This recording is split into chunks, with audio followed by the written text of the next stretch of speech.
ये नारा देने वाले थे परम पूज्य बाल गंगाधर तिलक। वस्तुतः स्वाधीनता में ही सुख है। तभी तुलसीदास जी ने भी कहा, पराधीन सपने हूँ नाही। महर्षि दयानंद का कथन है कि विदेशी राज्य चाहे कितना भी अच्छा हो, स्वदेश के लिए हानिकारक है। सदियों की गुलामी के बाद 15 अगस्त 1947 के दिन हमारा देश आज़ाद हुआ। पहले हम अंग्रेज़ों के गुलाम थे। उनके बढ़ते हुए अत्याचारों से सारे भारतवासी त्रस्त थे।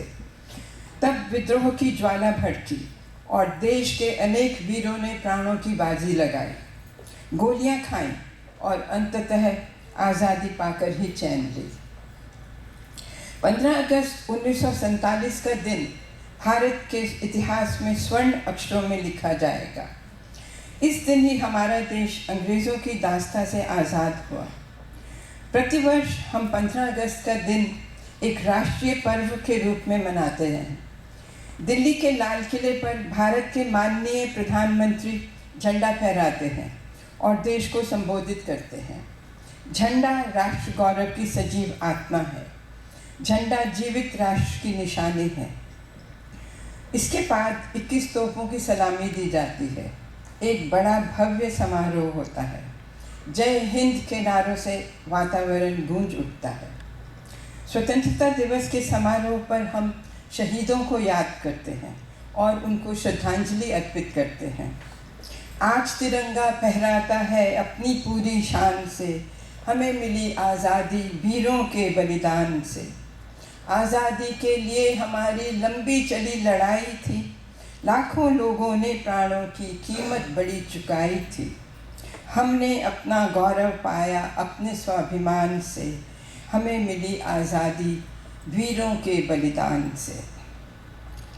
स्वतंत्रता तो हमने पा ली, लेकिन स्वतंत्रता बनाए रखने के लिए भी हमें बहुत सावधान रहना पड़ता है।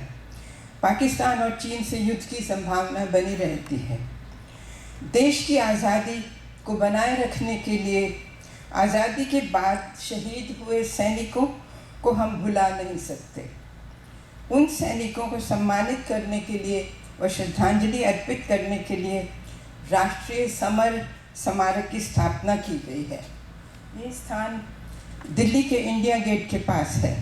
इंडिया गेट के पास एक अमर जवान ज्योति जलाई गई है जो अविरल 24 घंटे जलती है।